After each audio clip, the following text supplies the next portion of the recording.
it's a little terrifying because you absolutely cannot miss. Goalies now are completely at a premium. Not, right? Like, Canada doesn't have a ton of great options. What's up, everybody? Welcome to the Hockey News Big Show. I'm your host, Katie Gaus, joined as always by my co-hosts, Michael Traikos and Ryan Kennedy. And guys, we have a stacked, packed show to get to today because there are so much good things going on in the off season of the NHL. First things first, let's talk about this countdown to July 1st. Free agency is right around the corner. And there are rumors flying, so much speculation, so many names being discussed. But let's start right at the top with the big fish, the summer catch, the one that's getting away, probably from Toronto. That is Mitch Marner. What are we hearing, Michael, and where is he going? I can tell you where he's not going, and he's not going back to Toronto. That's right. It seems like Mitch Marner is completely burning that bridge, whether it's canceling charity events or, canceling meetings with the Leafs. It doesn't seem like he's at all interested in going down that road of potentially re-signing, which, makes it fun for free agency because who wouldn't want a Mitch Marner? And I think he's got pretty much 31 other teams all looking at potentially, moving pieces around as to where he could go. For me, I'm still circling Vegas. It's the most obvious choice, but it's the one where why wouldn't you pick Vegas? They always go big game hunting, and if Mitch Marner is the biggest guy out there, I expect the Vegas Golden Knights are gonna, whether it's moving Tomas Hertl around or trying to do something else cap-wise, maybe with Alex Pietrangelo and LTIR. We'll see what happens there, but that's the team that I'm circling in terms of that's the prime destination. Right. Well, I mean, so you just touched on it. So let's kind of combine these two conversations, right? Because we do see the rumor mill is spinning with Vegas looking to move Tomas Hertl. So Ryan, maybe is this something that they're doing in anticipation for a move for Marner? And in your mind, where is Hertl potentially ending up?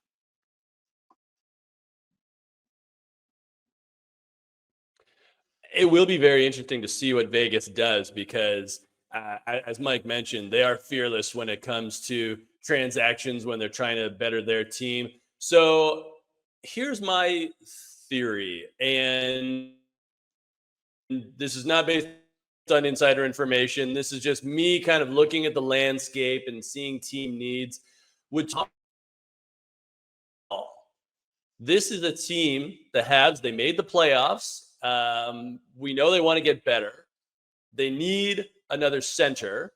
Nick Suzuki is coming off an amazing second half, but to have Tomas Hertl complete a 1-2 punch for the Habs, that would be very intriguing and kind of a full circle moment because who drafted Nick Suzuki? The Vegas Golden Knights. And then they traded his rights to get Max Pacioretty. So maybe now Montreal gets somebody from Vegas who can help them right away. And, that would be sort of a full circle moment. So I could definitely see Montreal going after Tomas Hertl if indeed Vegas needs to clear cap space for a Mitch Marner.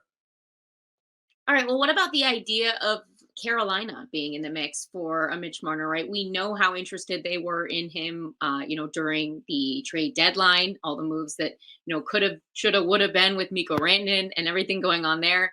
Michael, is there any thought that maybe Carolina has anything that they can offer him? Because there's a sort of a kind of a sense around the league that certain guys don't want to go there, that Carolina has trouble landing these bigger players or keeping big players like what we saw play out with Rantanen. Do you think that Marner would consider Carolina?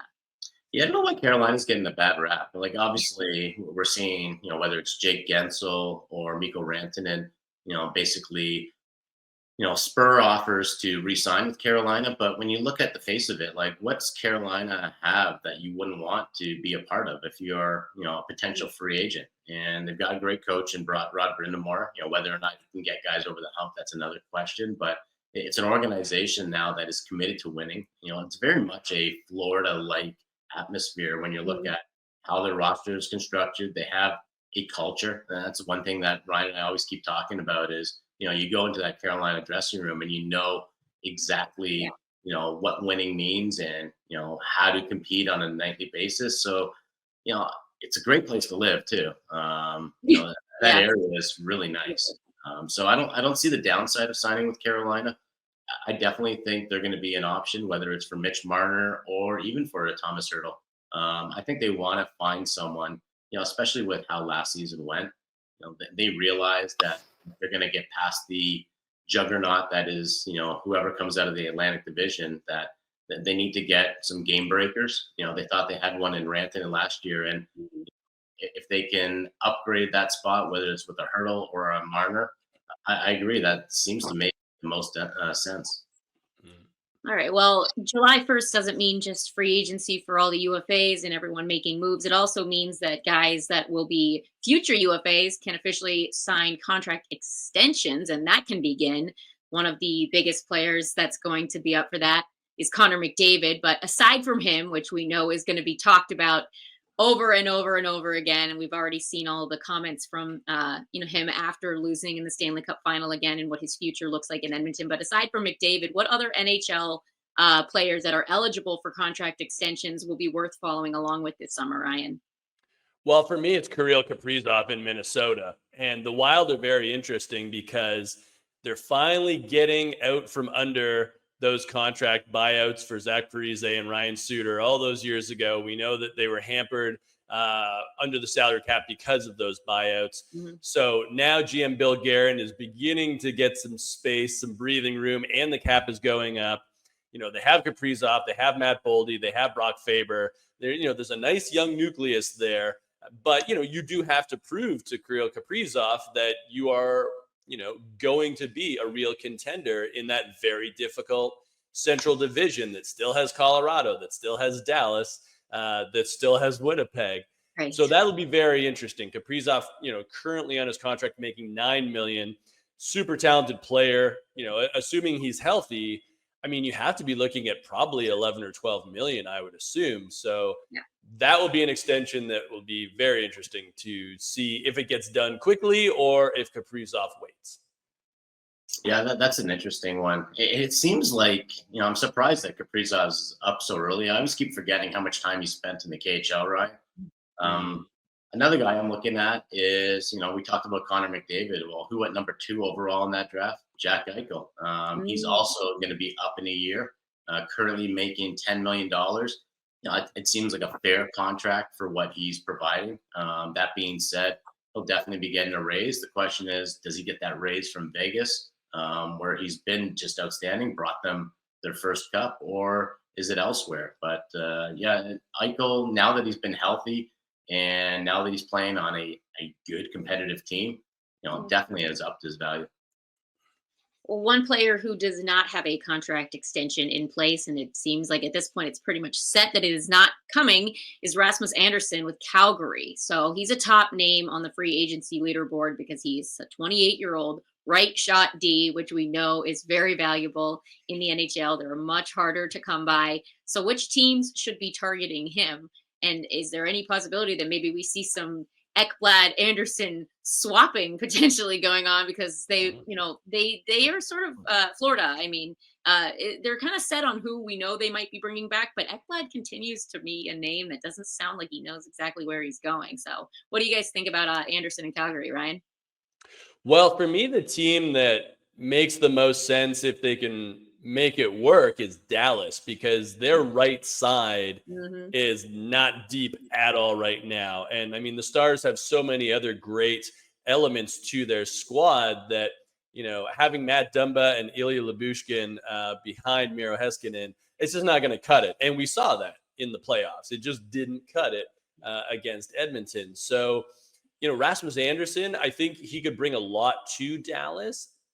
Maybe what you do is you trade Anderson for Dumba or Lyubushkin, and then obviously, Dallas would have to toss in some picks and prospects as well, because you're really just trying to make a cap swap there. They're not the same players value-wise. Obviously, Rasmus Anderson, much more valuable. So for me, that would be the most sort of prudent move in terms of Dallas fixing one of their weaknesses from this past season. And it'll be interesting to see, because, I mean, if you're Anderson, now you're going to be on a blue line core with Heiskanen, Harley, Lindell, but, you would still get your minutes and maybe even some power play time as well, even though Harley showed that he was quite capable of that.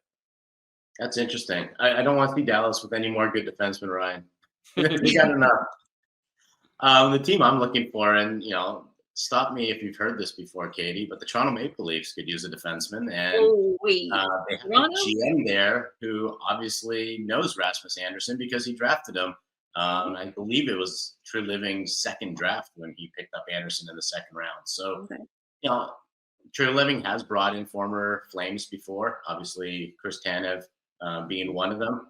I think, there's an obvious connection there. And that's a Toronto team that, I actually like their defense. But I think this summer they're going to be going after Aaron Ekblad. And if maybe they don't see a fit there, maybe Anderson becomes the second choice. Yeah, it's very possible. Again, like we talked about, there's some uncertainty with Ekblad, but again, right shot D, it is harder to find. Ekblad obviously coming off a bit of a weird season, right, with his major suspension for the substance PEDs and everything there. But at the end of the day, the guy's won back-to-back Stanley Cups and been a part of a ridiculously good Panthers team. So he brings something valuable to any locker room. All right, talking about what teams need. We know that the Edmonton Oilers could use a little help in the goaltending department, and there are some pretty good names. It's a weaker list overall, but there are some big names on this list of goalies that could be targeted.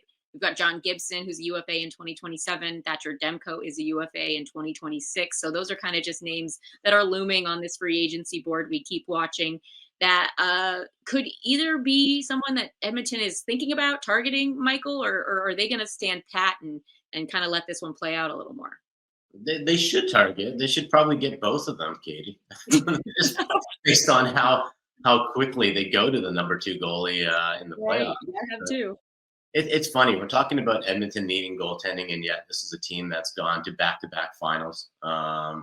Whether it was Cal Pickard or Stuart Skinner, both of them, at their best, they were really good in the playoffs. It's the problem is, when one of us hurt or when one is not playing that great, they didn't look good. And let's not forget that, that was a really good Florida Panthers team that can humble the best goaltender, whether it's a Demko or a Gibson. But I will say that they need to upgrade, definitely. And, there's not a whole lot of choices out there in free agency this summer. So, it might take trying to swing a trade for a John Gibson or a Demko. For me, Gibson is the guy I would target.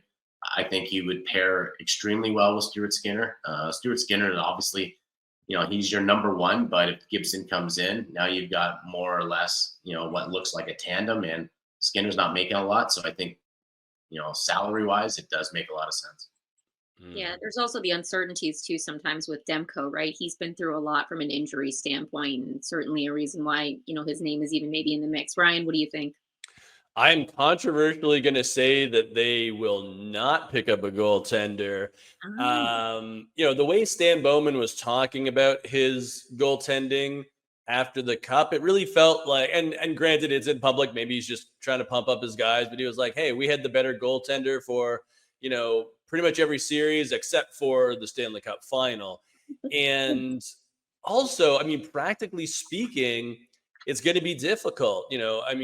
You guys mentioned there's not a lot out there, and there are guys like Gibson and Demko that could be trades, but what are you going to trade for?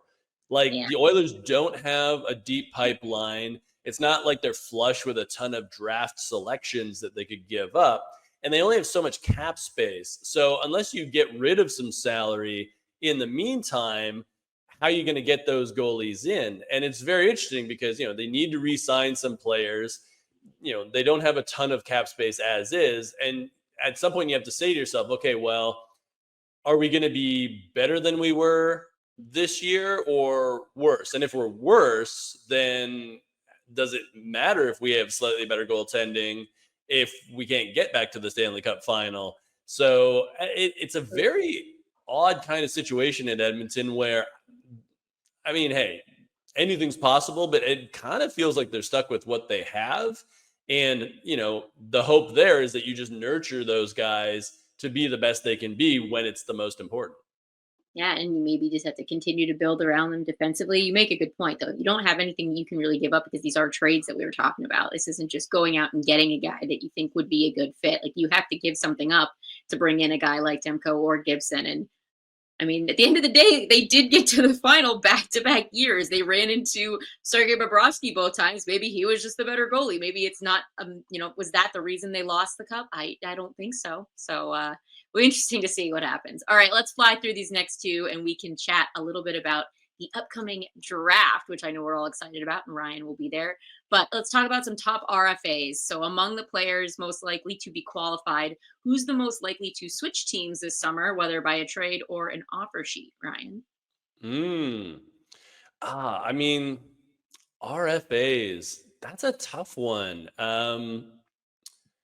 Honestly, like, who's out there? I'm trying to think of like who are the big names. Better not take Matthew Nyes from the Toronto Maple Leafs.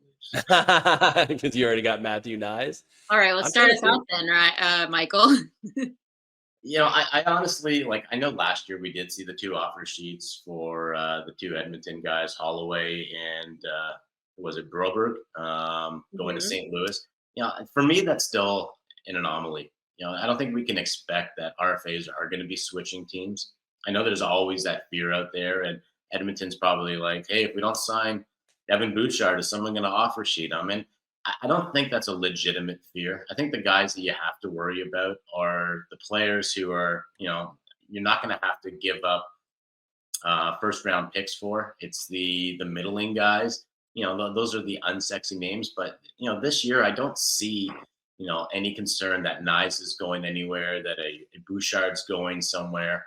I almost feel like we might not get anyone. I know the question is who's the most likely. I don't know if there is a likely scenario that any of our top RFAs are leaving their teams. Yeah, I mean, you've got Valardi out. Yeah, I just think that.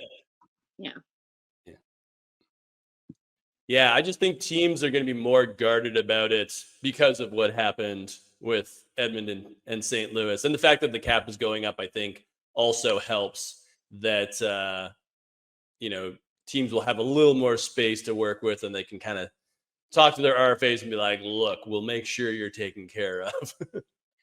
Exactly. Yeah, like I know you just mentioned Valardi, but if I'm Winnipeg, he's a priority. Again, that's a market where it's hard to get guys to sign. So if someone's offering something for Valardi, who, I thought, had his, maybe a breakout season this year, as close to a breakout season as, we've been waiting for a guy like Valardi who's always struggled with health and just consistency.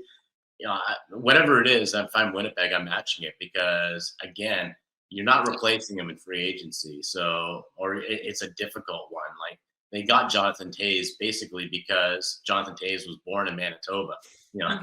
That's the main reason. Like, if Jonathan Toews was born in Saskatchewan, like, he's not going to Manitoba. Like, he'll go to like whatever team was going to pay him the most or give him the best opportunity. But generally speaking, it's tough for tough for Winnipeg to attract those big name free agents.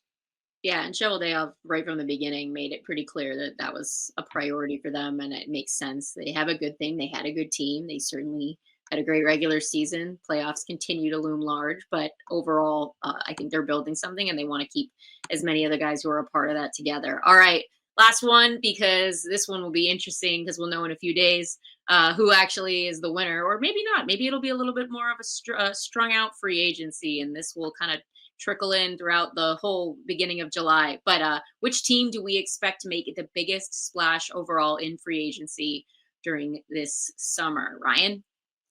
I'm looking at the New York Islanders. They've got some space, but they also have a new GM in Matthew Darche, who is going to start molding this franchise, the way he wants to. And because of that, we've seen the Islanders in the past sort of decade or so very much be that Lou Lamoriello orchestra, everybody playing their part. They had a little bit of dynamism with Matt Barzal and to a lesser extent Brock Nelson, but obviously Nelson's in Colorado now.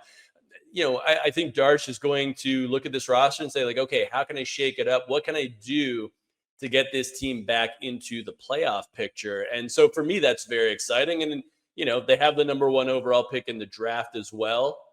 So it's It's a fun time to be an Islanders fan. Yeah, no, it will be an interesting summer for Islanders fans. I agree with you, Ryan. Yeah, I'll look out to the Western Conference. I'm going to say Utah. You know, they are a team that has a lot of cap space. They have a lot of young talent. What they're missing are those, veteran, big name pieces to fill out the roster. And last year, they surprised some people by going after Mikhail Sergachev. I think they're going to make similar moves this year. And also, like, the word around the NHL is Utah's a great place to play. Like, the ownership did a great job really making sure that building is top notch. I think they've got a great location for players to want to be in. They finally got a name, which maybe helps too. Like, maybe you want to be a Mammoth now. But that's a team right on the cusp. Like, they weren't that far off from making the playoffs, and a couple of free agents away possibly from making some noise in the West. So, that's a team that I could see definitely going out, and maybe they're, sort of a long shot to try to get a Mitch Marner even. Would be interesting. I know. I keep forgetting that they're the Mammoth now because we haven't had, games of calling them the Mammoth. So it's like it's just still just Utah. And then someone says Mammoth. I'm like, oh yeah, they do have a name now. I still have to wrap my head around that. But I mean, there were times throughout the end of last season, when obviously they fell short, but they were in that mix for a wild card spot. So there certainly are some good bones there. No pun intended, since the Mammoth are extinct and everything. But all right, let's talk about something Ryan just mentioned, which was the first overall pick, because the 2025 NHL Draft is coming up on Friday. Ryan, you will be there out in LA for this decentralized, very interesting, not sure what we're going to expect draft. It'll be unique, to say the least. But let's talk a little bit about the top prospect, Matthew Schaefer, who is, by all accounts, going to be the number one pick. We expect, we will see. But why is Matthew Schaefer a top prospect? Well, Matthew Schaefer, he's a very unique defenseman in that he's so accomplished already. He has good size. He skates well. He plays both ends of the ice. He can take over a game. And there have been a lot of lofty comparisons thrown around. For me, the reason you go number one with Schaefer is, what if he's the next Cale Makar? And I know that sounds like pretty heady because Makar is obviously a Norris Trophy winner. But again, at one point, Cale Makar was just another prospect. Cale Makar didn't even go first overall. No. But Matthew Schaefer, we've seen the high end. Yes, he was hurt for a lot of the season, and he had mono at the beginning of the year. But when he was in the lineup, he was an absolute game changer. And we saw him at the World Juniors. With him in the lineup, Canada was great. With him out of the lineup, they were horrible. And he was only 17. So, imagine what he could do for your team. I don't know if he steps right into the lineup simply because of the lack of development time he had this year. But as soon as he gets into an NHL lineup, I expect him to make a difference. Yeah. The one concern I have with Schaefer going number one overall, Ryan, and you look back at the draft, and it's rare that defensemen go number one overall. It's even more rare that defenseman is unanimously the best player when you look back at the draft that should have went number one overall. Like Owen Power, we'll see what happens with that draft, because that one was kind of an iffy draft. But even Rasmus Dahlin, you had to redo that one over again. Maybe it's a Brady Tkachuk that goes number one overall. Maybe it's actually a Quinn Hughes even. It's just so hard to, handicap defensemen when you're talking about the draft. Like you mentioned, Cale Makar, we look back at that draft and he should have went number one overall.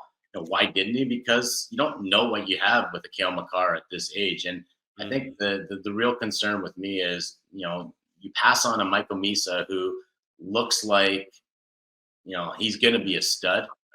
He's going to be a center, which are really hard to find still in the NHL. And how about if you get a Matthew Schaefer that, is just a good defenseman, and maybe he takes 2 or 3 years to make that impact, versus you get a Misa who can jump in right now and just change the outcome of the game immediately. So, that would be my only concern with, Schaefer going number one is, it's not a generational maybe I'm wrong, but the word is that he's not going to be a generational number one pick like Connor McDavid was, or an Austin Matthews was. That's fair. And I mean, Michael, you already kind of jumped into it by discussing Michael Misa, who by a lot of accounts will be the Sharks pick at number 2. So Ryan, what does Michael Misa bring to the table that maybe could have a few people questioning whether maybe he should be this number 1 pick? Well, he has a ton of skill. He can put the puck in the net. He can dish. He can kill penalties. He's got, I would say like decent size. I think he's probably listed at 6'1" or so. He really rounded out his game this year in Saginaw and still managed to put up triple digits for the Spirit in the OHL, which is very impressive. And, we've seen a competitive instinct with him, which is also nice. So, he's probably a center in the NHL. Some people think he might be a winger. So that's something to consider. But if you're San Jose at number 2, you're saying to yourself, well, we have Macklin Celebrini. We have Will Smith that can play either center or wing. Adding Misa to that would give them an incredible young core of guys that can really set up a foundation for those forwards for a decade to come. So Misa, it'll be very interesting to see if he can jump straight to the NHL. Because he's not huge, but it's also very difficult to step right in. But he certainly has the talent. 62 goals in 65 games. I don't care what league you're scoring that in. That's impressive. Like, to basically have a goal a game, why wouldn't any team want that? And, the one concern, I guess, Ryan, is, if you're San Jose, like, you probably would rather have Matthew Schaefer drop to number 2 just so you can get a defenseman. Right. It's true. Like, you've got this incredible wealth of talent up front with your future. I mean, it's cool though, because like you think about what that combination will look like once they're all firing on all. I mean, that would be a fun team. That will be a scary amount of skill. Yeah, you're probably right. Basically, the Toronto Maple Leafs from the 2016s on. Yeah. All right. Well, let's talk about another player who has some great potential. Throwing around his name in the power forward conversation, Porter Martone. I know that he has the size. Ryan, what about his game gives him the opportunity to potentially be the next great power forward? Well, I'm a huge Porter Martone fan. He plays in the OHL in Brampton, which is not too far from Toronto. So I've seen him live a bunch. And I've said it before, but I think he could be like a long lost Tkachuk brother. He has the size. He can put the puck in the net. He's very physical. He plays a nasty game. He's not afraid to drop the gloves. His coaches actually told him not to drop the gloves because, they don't want him in the penalty box for 5 minutes. And they also don't want him like breaking his hand on someone's head because he is so talented otherwise. Some folks have said, oh, maybe he's not the best skater, but that will come as he gets stronger. And that's something that I'm kind of puzzled by when the sort of independent scouts worry about Martone. It's like, he's 18. Like, he's going to continue to be in the gym and he'll do those leg presses and he'll be just fine. He gets enough breakaways as it is. But I just think that Porter Martone plays an NHL style game. And I'll also point out at the World Championships this spring in Stockholm and Herning, Team Canada brought Porter Martone at the beginning, just as, a kid, let's check things out, see how Sidney Crosby works, see how Nathan McKinnon works. Martone got into 2 games with Team Canada. That's impressive for a teenager who hasn't even been drafted yet. So that tells you just how ahead of things he is physically right now. Yeah, if I'm the Blackhawks and I got Connor Bedard, Porter Martone's going to be a tough guy to pass up just because you mentioned it, Ryan. What does Bedard need? He needs a running mate, but he also needs a little bit of insulation. So yeah, if he can get a guy who, might be the next Tkachuk, might be the next Tom Wilson type player that can protect Bedard physically as well as, also be a running mate in terms of, scoring some goals, I think that's the perfect fit.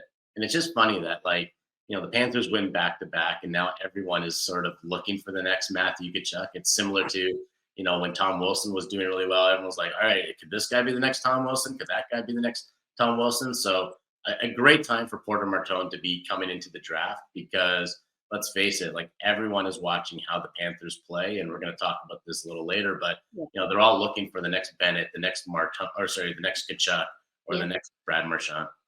Oh, we're literally going to talk about it right now, because that's the next thing I want to get to. Is you're touching on it, and it's great because Florida winning the cup the way they did, people started to realize what kind of style of hockey and what kind of player is successful in the postseason that can go the distance, not once, not twice, 3 times to the Stanley Cup final. They make it. They win 2 of them.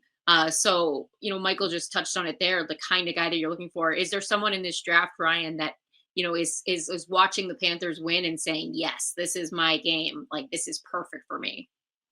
Yeah, that would be Brady Martin from Sault Ste. Marie in the OHL. His stock continues to rise. And it'll be very interesting to see how high he goes, because he is a center. But, you talk about the Panthers, and it's that physical forecheck, just like suffocating opponents, being nasty, playing a 200-foot game. That's Brady Martin to a T. This is a kid that has a lot of tenacity. He has a lot of skill. He didn't have a lot of help on the Greyhounds this year, so the numbers he put up were pretty impressive. He was also very good for Canada at the World Under-18s, where they won gold. And he's literally a farm boy.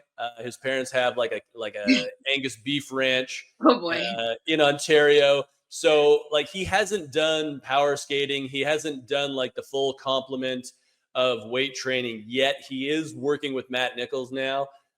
So it'll be interesting to see, how quickly he gets up to speed there. But there's so much potential there, and he has that killer instinct that would put him in that Florida Panthers forward category that everybody is coveting now.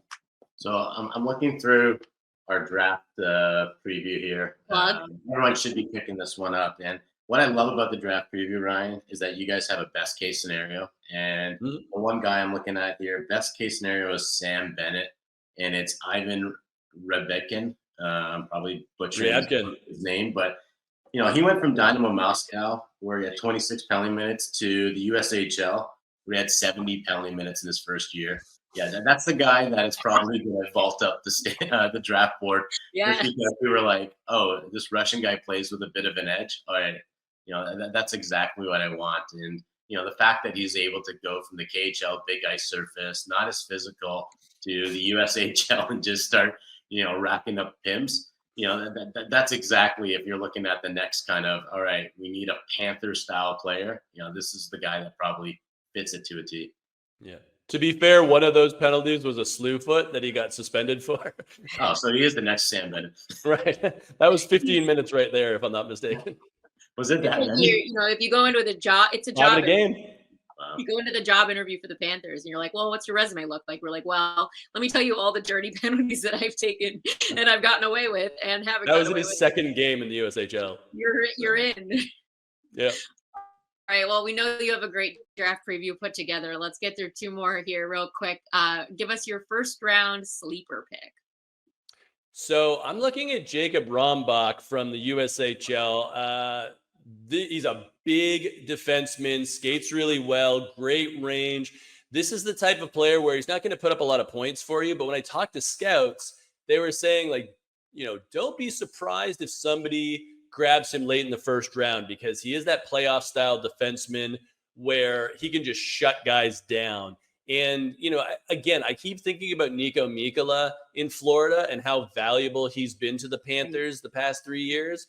And, he's not like the biggest name or anything like that, but he's been so good in his role. And he was great on that pairing with Seth Jones this year. Rombach, he could be the guy in, sort of 3-4 years that you bring in, and he could be a difference maker. And he's going to the University of Minnesota, so he's going to be at a good program. Yeah. Well, this comes from our colleague Tony Ferrari, whose draft rankings just got released as well. He's got at 19th, and you tell me if this is too high, Ryan, but this is one of Tony's favorite players in the draft class, Michael Servacek from Brynäs junior team in Sweden. A smaller guy, under 6 feet, but Tony says that he was versatile in his role, grinding and forechecking hard on every shift and providing his team with a burst of energy every time he stepped on the ice. Maybe 19 is too high, but did you see this guy slipping into the first round, Ryan? I mean, I personally don't. I don't think we had him in our top 100. No, but that's why I brought him out. yeah, I was like, where's exactly. this guy in our Tony, draft? Tony going Yeah. off the board. Shout out to Tony. Like, Tony's rankings are his own, and I like to look at them because it's almost like he is like his own sort of team, right? Like every team has their own list. So with Tony, I know he does not worry about size when it comes to players. He's looking at the skill level and things like that. So it'll be interesting to see where Servachek goes, because obviously Tony sees a lot of talent there.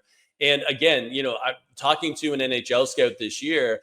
I was asking him about one particular player. I was like, oh, like, do you see him going in the top 50? And he was kind of joking. He was like, with this draft, I couldn't tell you who goes after the top 15. Like, it's a really hard draft class to quantify because it's all over the place. Right. Well, speaking of being all over the place, at one point, this guy was considered the potential for the #1 pick. And since then, heard a lot of names before his potentially. That's James Haggins. So we know that he is going to be a top pick. We know that he's going to be excellent. But what are some draft comparables for James Haggins in terms of what NHLer he is maybe going to, look like once he develops in this league?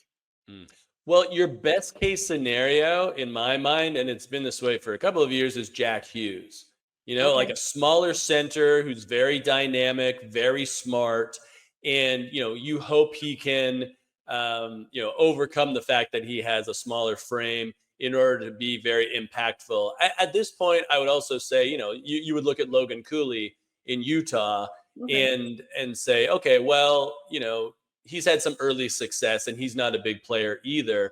So those are sort of the best case scenarios. And I guess my only worry at this point is even Jack Hughes has had a lot of injury problems. Yeah. It's tough, Ryan. Like, if you're James Hagan, you slip into the same role that Will Smith was playing at Boston, and you get Gabe Perreault and Ryan Leonard as your line mates. And the whole world's just like, all right, kid, let's set the over-under at 100 points. You better just foul the heck out of us here.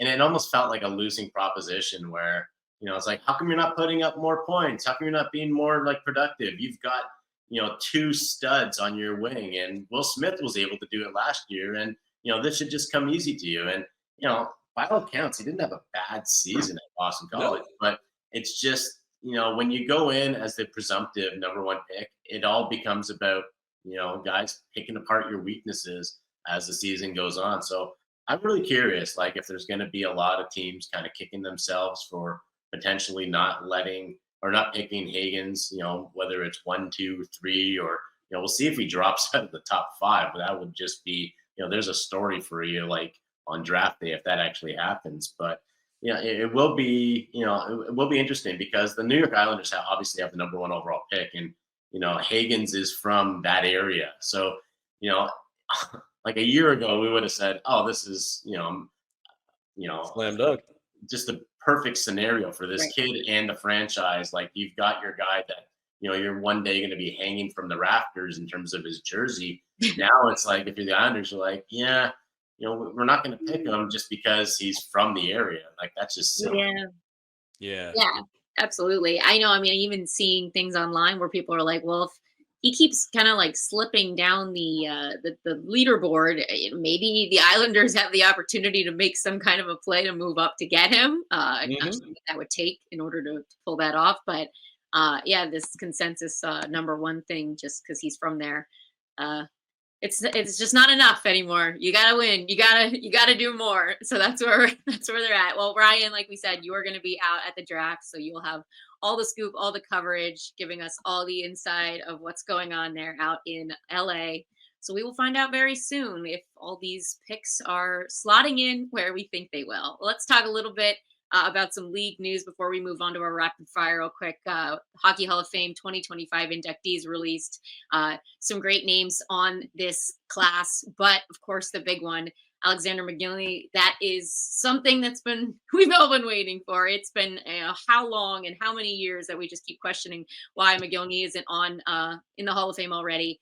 So just what was your immediate reaction, Michael, seeing that finally come out? And then were there any names that you were surprised that weren't a part of this class?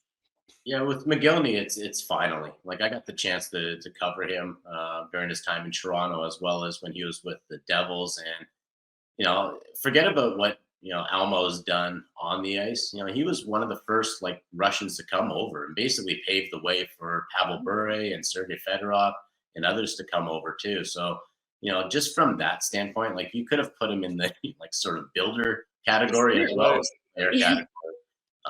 But so it's just much deserved in terms of who I was surprised that wasn't there. I guess you could say Carey Price. I still think he's gonna get there.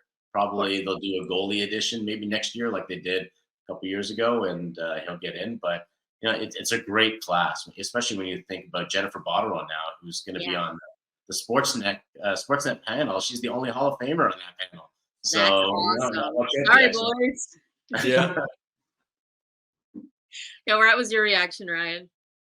Yeah, it was the same. It was like finally, and maybe it was just a matter of the committee had to churn over certain members, and now it's more favorable to McGillney. But I completely agree with Mike. The fact that he was the first to defect was massive, and he had 76 goals one year, 55 another. He's won the Stanley Cup. He won a Lady Byng. But what he meant to the game, I think, was just crucial. And yeah, it's just a matter of like, I don't know what took him so long, but he's in now. I know one other name that I saw sort of circulating before this came out was people wanting to know if Keith Tkachuk was finally going to make his way in. With I think someone said he's like the most goals scored that isn't in there yet left in the NHL. So seems like it could have been a good year for the Tkachuks, and now maybe we'll just have to wait and see if Keith gets to have his own moment. Do you guys think that he is ultimately going to end up in there? Before, no, but now that he's kind of fostered 2 kids, is he a builder? Is that also a builder? Yeah, like his DNA deserves to be in there. Him and Chantel get in. Yeah. Perfect. Yeah. We could do an entire Hockey Hall of Fame of just parents, of like the Stahl parents and whoever the Hughes parents. Like, yes, exactly. Like you just breed NHL superstars. You are in your own Hall of Fame. Yeah. All right. Well, don't break the bank on sticks when you're raising a future Hall of Famer when you can get a pro level composite stick without the pro price tag at Stix.com. That's STIX.com. So make sure you check it out. All right, rapid fire. We're going to move through these ones. Ryan, how would you describe the quality of this draft? Above average, average, below average? I'm going to say average. I think some people say below average, but I'm an eternal optimist, and I like the high end here. So I'll say it's an average draft. I'm going to guess. I'm going to say below average just based on what I'm hearing. There's no, I always go by, is there a guy who's going to be generational that we're going to be talking about 5 years from now as, oh my God, he's changing the face of the league. And it doesn't seem that way. Although even last year, I think there was, after Bedard going number 1 a couple years ago, people were high on Celebrini or as high as they were on Bedard. And then you look at Celebrini's rookie year. So I'm hoping that, like Ryan said, we're proven wrong. I mean, I think that it's all getting overshadowed by the fact that people are just thinking about next year and Gavin McKenna already, because that's going to be a big one. All right. Well, how many players from this draft, Michael, will actually be in NHL jerseys next season?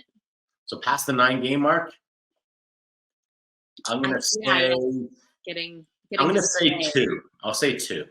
Okay. That's funny. I agree. I'm going to say 2. But I don't know which 2 because there's always one that's really surprising. So and that's kind of the fun of it.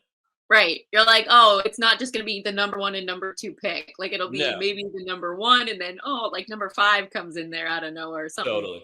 I like it. All right. Well, good or bad, of the top 10 players from the 2019 draft, only 3 are still with the team that selected them. Obviously, this news coming after Zegras gets dealt. So it is Jack Hughes, Moritz Seider, and Alex Turcotte. So is this a good or bad thing that we are seeing a draft class with so many new destinations?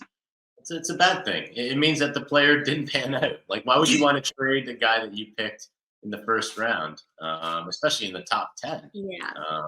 That means that you picked the wrong guy, or you weren't able to develop him properly. So I don't know how you could spin it as a good thing. I don't think it's good or bad for that matter, because some of those players that were dealt, it wasn't because they were bad. Like, I think Dylan Cousins is one of them. Yeah. And, like he was, I mean, it was Buffalo. They weren't going anywhere with him, but he was good once he got to Ottawa. Bowen Byram's another player where it's like he didn't do anything wrong. He just happened to be in a situation where, Colorado already had a slew of great defensemen ahead of him that did similar things. So it's odd. If you look back at certain draft classes, they do get emptied out eventually with trades, and it is kind of random. Yeah, that was the one is be Capo Caco. Like, that's just, Yeah. That was the draft of the US NTDP too. Like, that whole first round, I want to say there was like 13 kids from the NTDP that went in that draft, and some of them are the ones that are now no longer on the teams that we listed. So that was it was an amazing team, but maybe it was just they all just stacked each other's stats and got themselves drafted way higher than they actually should have been. But yeah, that was back in Vancouver. All right. Well, how about this? Stay or go? Name one player you think will stay where he is and one who will go. Michael? John Tavares will stay. And he'll get way more money than the Toronto Maple Leafs should be spending on him. And I'd say Aaron Ekblad goes. I'm thinking Detroit would be a perfect fit for Ekblad. Yeah. Played in Windsor. Yeah. Interesting. He's from Windsor, actually. He is. He's from that area, just outside of Windsor. Yeah, because he used to have his entire family and everyone from his town come to the games when we would play in Detroit. They just drove across the bridge. It was an. He probably looked older than half the Red Wings players at the time. Yeah. All right, who you got, Ryan? I'm going to say Sam Bennett stays in Florida, and I'm going to say Jamie Benn is finished in Dallas. I think they will mutually part ways. Who gets the captaincy then? That's a good question. Heiskanen probably makes the most sense. Yeah. Got to give it to a Finn. That's right. Heiskanen captain, named Mikko Rantanen assistant captain, and you just ride off into the sunset with your happy Finn party. All right, I like it. Last one, the St. Louis Blues. New jerseys, slightly different color, went a little old school, had the Winter Classic inspiration. Are we yay or nay on these? I'm a yay. I actually talked to their chief marketing officer, Steve Chapman, about these jerseys. And I was like, what is that blue? Because currently they're royal blue, and that's going to be the third now. And he's like, it's just right now, it's just a Pantone color. We hope it becomes known as St. Louis blue. But I like the old school blue. I also love the interlocking STL that they have on the pants now. So yeah, I'm a big yay on these. Yeah, I'm a huge fan. The one Blues jersey that I thought was just atrocious is when they worked in that red at the bottom. Yeah. And it just, red has no business on this. So I like that it's, Ryan and I are both Ryerson graduates here. Now it's TMU, Toronto Metropolitan University, and it has a very kind of Ryerson, the blue and the yellow kind of feel. And I guess there's no black either, right? And so this is, I like it. It's sharp. I mean, I always feel like when teams come out with, or at least before the Winter Classics and all the stadium series just got overdone, I always felt like Winter Classic jerseys always looked awesome. And as soon as I saw this, that's the instant impression that I got from it. I think it has a really good vibe. And I saw on Twitter that those hats with the interlocking STL were basically already sold out online. People thought that was so cool. They love it. So clearly it's going over well. And who knows, this new color on the rainbow, St. Louis blue, will be fun to see next season. All right, guys, good stuff. I know we talked a lot about everything today, but there's so much happening as we kick off the off season. We've got Ryan headed to the draft, so make sure to follow him for all that great coverage out in Los Angeles. We've got free agency coming up, and the Hockey News will have you covered on everything you need to know with our live show on free agency day. So make sure to keep following along. It's going to be great. But that does it for this episode of the Hockey News Big Show. I'm Katie Gaus for Michael Traikos and Ryan Kennedy. Thanks so much for watching.